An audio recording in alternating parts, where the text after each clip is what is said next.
Cari ragazzi, da ex studente di questa scuola voglio augurarvi buon lavoro e per chi ha la maturità tanti auguri perché sia una grande maturità e una bellissima estate per tutti voi. Buon lavoro a tutti.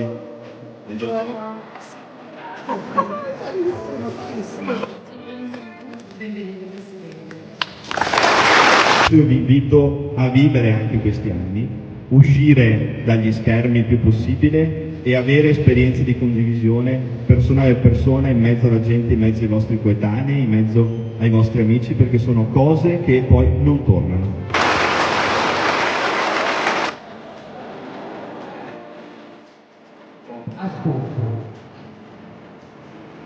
Allora ero bravo o no a scuola? Erano quelli più tenaci. Un ragazzo molto attento, molto partecipe, molto studioso. Viva Nico.